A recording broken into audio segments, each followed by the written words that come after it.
প্রথম বিলটা essential commodities amendment bill, এতে নিত্য প্রয়োজনীয় যে চাল ডাল আলু পেঁয়াজ যেগুলো প্রত্যেক দিন সকলের লাগে, ধনী মধ্যবিত্ত দরিদ্র, সেগুলোকেও তালিকা থেকে বাদ দেওয়া হয়েছে।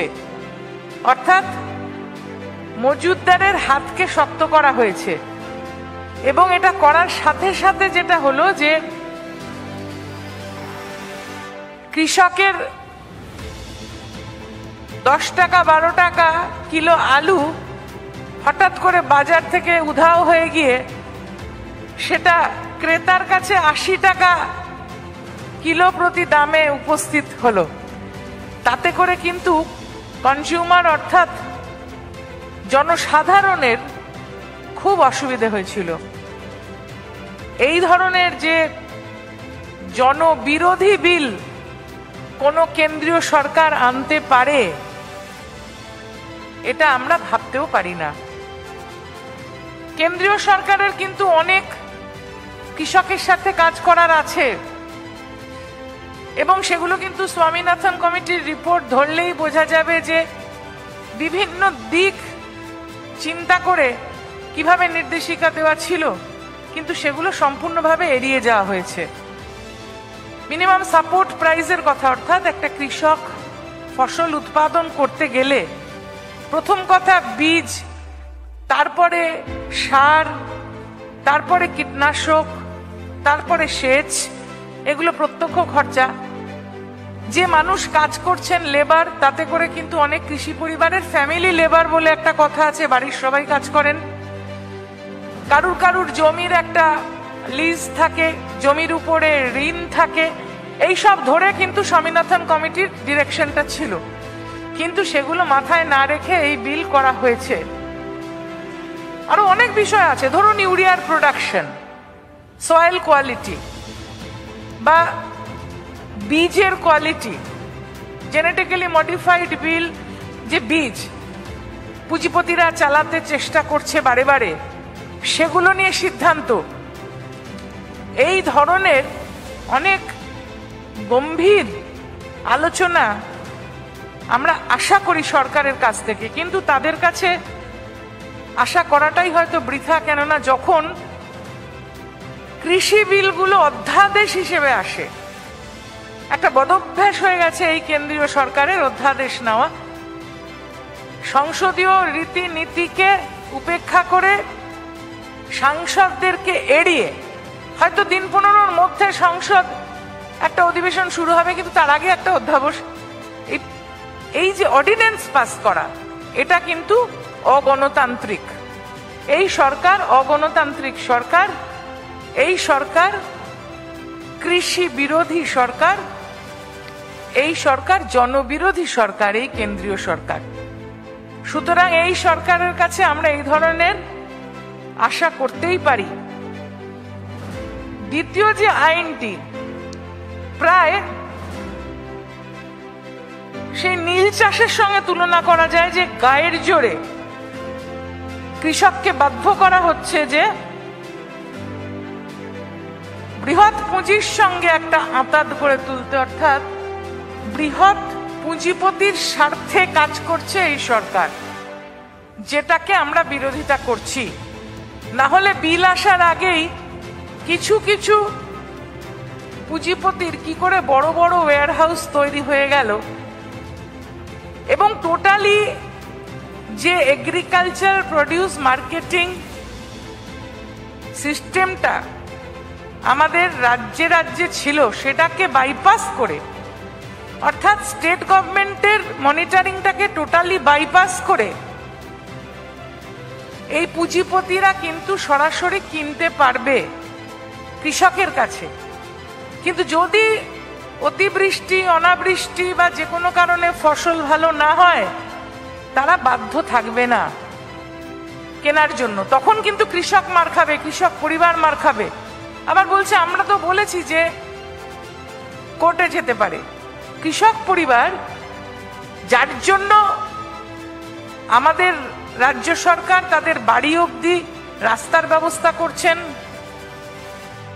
কিষাণ মান্ডি তৈরি করছেন ঘরের কাছে, সেচের ব্যবস্থা করছেন এবং তাদেরকে মাননীয় মুখ্যমন্ত্রী মমতা বন্দ্যোপাধ্যায় পরিকল্পনা মাফিক কৃষক বন্ধু প্রকল্পের মাধ্যমে চাষের উপকরণ দিচ্ছেন, কিষাণ ক্রেডিট কার্ড দিয়ে সাহায্য করছেন, মিউটেশন খরচ এবং খাজনা কৃষি জমির উপরে সম্পূর্ণরূপে মুকুব করছেন কৃষককে সাহায্য করার জন্য।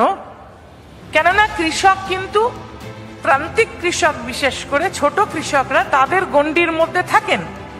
সেখান থেকে বেরিয়ে তারা কোর্টে যাবে কি করে, বৃহৎ পুঁজির বিরুদ্ধে তারা লড়বে কি করে, অর্থই বা পাবে কি করে, প্র্যাকটিক্যাল প্রবলেম যাকে বলে, ট্রান্সপোর্টেশন প্রবলেম। এখন যদি বৃহৎ পুঁজি সুপ্রিম কোর্টে কেস করে, তাহলে আমার ছোট্ট প্রান্তিক এলাকা দেগঙ্গা, কৃষি প্রধান এলাকা, বারাসাত সেগমেন্টের মধ্যে আমি উদাহরণ দিচ্ছি, সেই দেগঙ্গার কৃষক কি সুপ্রিম কোর্টে একা একা গিয়ে লড়তে পারবে? তার মানে এই কথাটা বিভ্রান্তিমূলক এবং একেবারে চিন্তা না করে কৃষক বিরোধী সিদ্ধান্ত নেওয়া হয়েছে। এবং তৃতীয় যে আইনটি হয়েছে, সেই তৃতীয় আইনটিও কিন্তু সম্পূর্ণভাবে কৃষক বিরোধী। এরা বলছে যে ওয়ান মার্কেট, অর্থাৎ কৃষক যাবে অন্য জায়গায় বিক্রি করতে, farmers produce trade and commerce bill. অন্য জায়গায় কৃষক যাবে কি করে?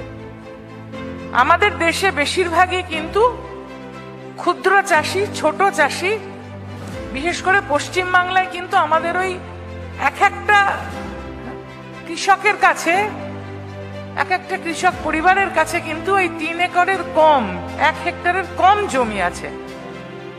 সেইখানে দাঁড়িয়ে কিন্তু তারা ওই বৃহৎ পুঁজির বিরুদ্ধে লড়তেও পারবে না এবং তাদের যে উৎপাদিত ফসল তারা ঘরের কাছে বিক্রি করতে সহজাতভাবে অনেক বেশি স্বাচ্ছন্দ্য বোধ করে।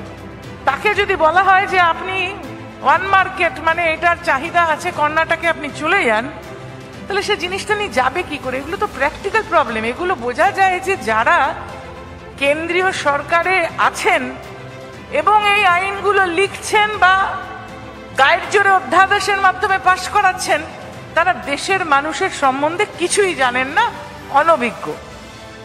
এই বিভিন্ন কারণে কিন্তু আমরা এগুলোর সরাসরি বিরোধিতা করেছি, কিন্তু আমাদের কথা বলতে দেওয়া হয়নি।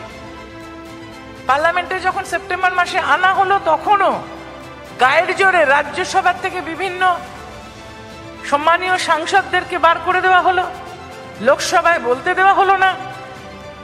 এই চিন্তাধারাটাই অগণতান্ত্রিক, অর্থাৎ কিনা আমাদের যে সাংবিধানিক যে পরিকাঠামো সেটার পরিপন্থী। কেন্দ্রীয় সরকার যদি রাজ্য সরকারের, agriculture is a state subject, সুতরাং যদি রাজ্য সরকারের উপরে হস্তক্ষেপ করতে চেষ্টা করে, সেটা করার জন্যই কিন্তু এপিএমসিটাকে বাইপাস করা হচ্ছে। তখন আমাদের যে সাংবিধানিক পরিকাঠামো, সেই সাংবিধানিক পরিকাঠামো কিন্তু তার উপরে আঘাত আসে, সেটা দেশের জন্য ক্ষতিকারক।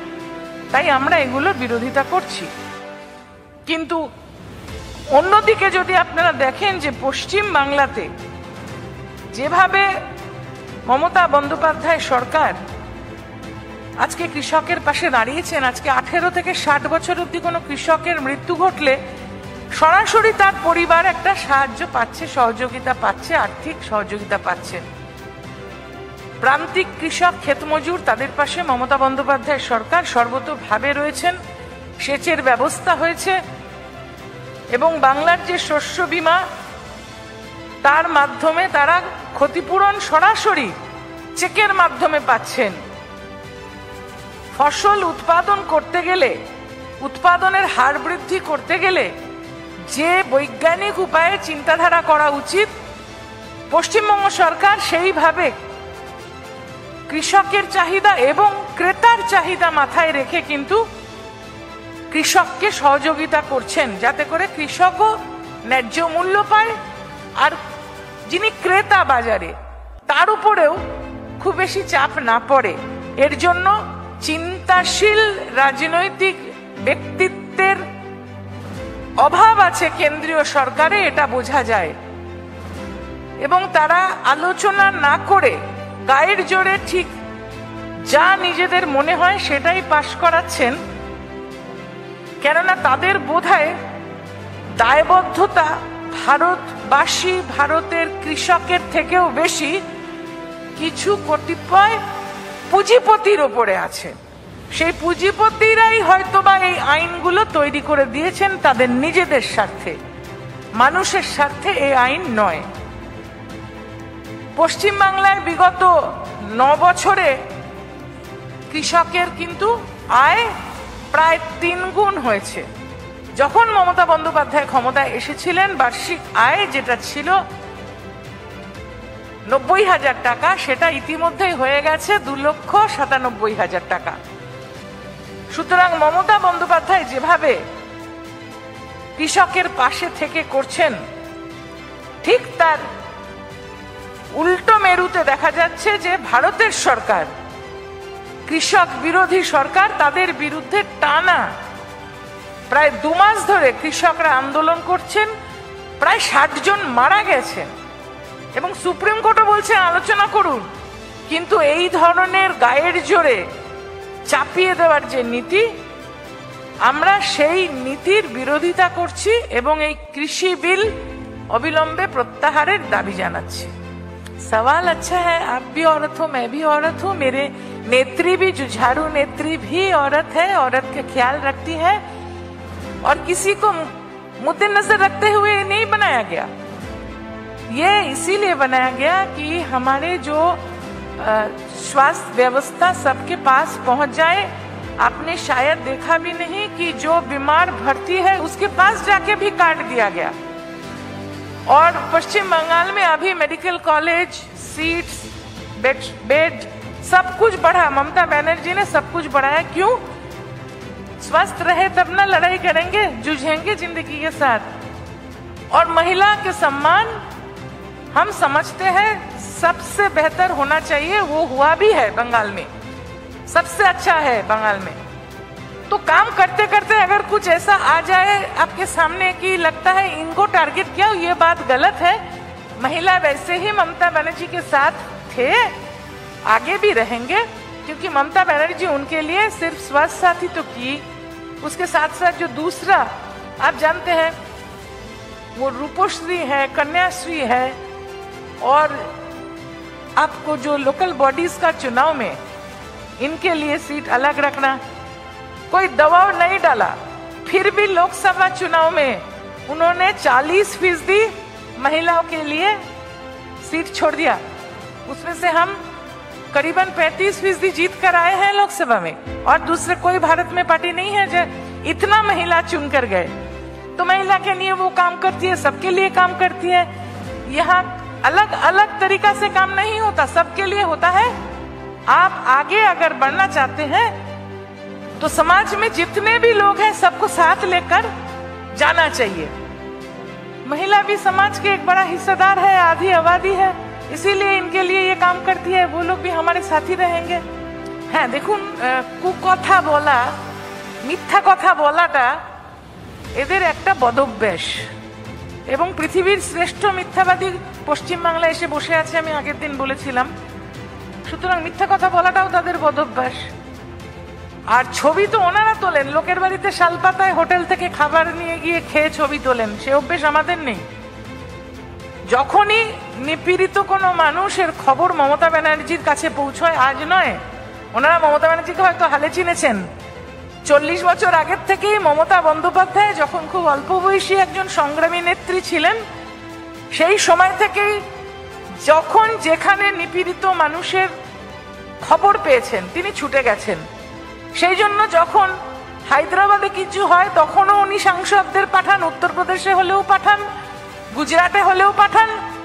আর পাঞ্জাবি কৃষক ভাইয়েরা যারা এখন আন্দোলন করছে এই প্রচন্ড ঠান্ডার মধ্যে মারা গেছেন, তবু আমরা তাদেরকে ধন্যবাদ জানাই, স্যালুট করি যে তারা তাদের আন্দোলনটাকে জিয়ে রেখেছেন। এবং যথাযথভাবে চালিয়ে নিয়ে যাচ্ছেন। সেই জন্যই তাদেরকে সহযোগিতা করার জন্য, সলিডারিটি জানাবার জন্য তিনি তার টিম পাঠিয়েছেন। শুনুন না, যারা রাজনীতি সঠিকভাবে করেন, মানুষের স্বার্থে করেন, তারা এই ধরনের আলটপকা মন্তব্য করে না, এবং যিনি করেন তিনি রাজনীতি করেন না। সুতরাং আপনি যদি রাজনীতি নিয়ে প্রশ্ন করেন, করুন, কিন্তু এই ধরনের বাচাল কথাবার্তার জবাব আমার কাছে নেই। কথার তো কোনো এখনো ট্যাক্স চালু হয়নি এদেশে। দেখতেন যদি ট্যাক্স চালু করতো কোনো সরকার, না তখন অনেক রকম বাজে কথা থেমে যেত। ট্যাক্স নেই, যা ইচ্ছে বলছে বলুক। আমি বললাম না যে ধরুন রাজনৈতিক সৌজন্য এবং শালীনতা বোধ না থাকলে জনগণের কাজ করা যায় না। যাদের সেটা নেই তাদের নিয়ে আমি মন্তব্য করতে চাই না। This cyber space, the cyber war, this is a new entity, whether it is in politics or in society, and it is gained further prominence in these COVID times because social distancing has kept us away. So more and more people got involved in this kind of cyberspace communication. Now, a party which is used to spreading canard, spreading fake news for their very existence, they are going to do this further with further enhancement and hitting below the belt. We will have to take it up with appropriate authorities at appropriate time. There are first of all that is a very rich party. They have their own very large cyber cell who are used to spreading canard and fake news after making it. When the last meeting was press conference was addressed by me, we had shown some pictures also. A picture was being shot in Bhojpuri with a woman being molested, and it was spread that that was a picture from Bengal. So if they are stooping so low with their fake news, then there has to be steps taken.